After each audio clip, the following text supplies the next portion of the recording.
අද මේ මගේ දවල් කියන්නේ දැන් ඉතින් 4:05 වෙලා. දවල් කෑ මේක මාළු බැද්දා. මාළු දෙකක් බැද්දා. ලුණු චට්නි එකක් හදලා තියෙන. චට්නි එකක් කියන්නේ කුකුල්ලු බැදලා දාලා සීනි සම්පූලයක් හදලා තියෙනවා. රටකජු හිම දාලා හදලා තියෙන එක මම මේ බෝතලේ තියෙනවා. වෙන වෙලාවක වීඩියෝ එකක් අරගෙන එන්නම් මේක කොහොමද හදන්නේ කියලා. මට හදන වෙලාවේ වීඩියෝ එකක් ගන්න බැරුණා. අර කෙල්ලත් උයුයා හිටපෙන්ද ගන්න බැරි වුණා. මේ කෑලි මිරිස් දාලා හදලා තියෙන්නේ. මම ඒක පෙන්වන්න වෙන වෙලාවක. දැන් මේ දවල්ට කන්න කියලා හදන්නේ.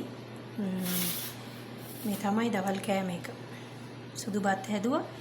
මේ සීනි සම්බෝල තියෙනවා. ඊට පස්සේ මාළු කුකුරිය දෙන්නෙක් ඉන්නවා. මාළු කුකුරිය බැදලා තියෙන සැරට අර යට මාළු කුකුරිය දෙන්නේ බැද සැර නැතුව සුදු බත් හදලා තියෙනවා. මේ එයාගේ පංගුව අතන එයාගේ මාළු තියෙනවා. මේ මගේ පංගුව. කන්න තමයි හදන්නේ. ඔයාලත් එන්න මාත් එක්ක කන්න. දවල් කෑම එක මගේ. බලන්න.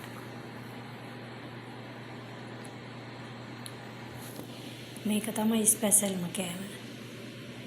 දෙවෙනියට ස්පෙෂල් මේක. ඉතින් බත් හැමදාම කනවා. මේක තමයි ඔරිජිනල් ස්පෙෂල්. මේකයි. අනිවාර්යෙන් බලන්නකෝ.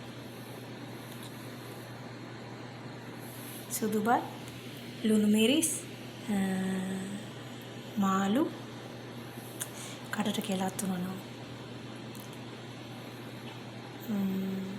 මේකට උඩ දෙහි ටිකක් දාගත්තා නම් රසය මට දෙහි කන්න බෑ දා තිරි වැටෙනවා. ඒකින්ද මම දෙහි කන්නේ. බතුයි ලුණු මිරිසුයි නෙවෙයි සීනි සම්බෝල් මාළු කනවා තමයි. ඔයාලත් එන්න මාත් එක්ක කන්න.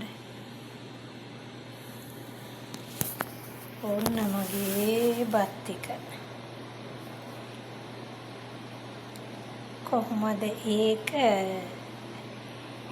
කාලා බලන්න ආස හිතෙයි. දවල් කෑම එක. ඔයාලත් එන්න මාත් එක්ක කන්න. කොහොමද? ඔයාලට සතුටුයිද? ඊයේ තමයි මාළු ගෙන්න ගත්තේ ඩ්‍රයිවර්ට කියලා. රෑ ප්‍රෙෂර් එකේ දාලා තිබුණා තමයි දැන් මොනවා කරුවේ.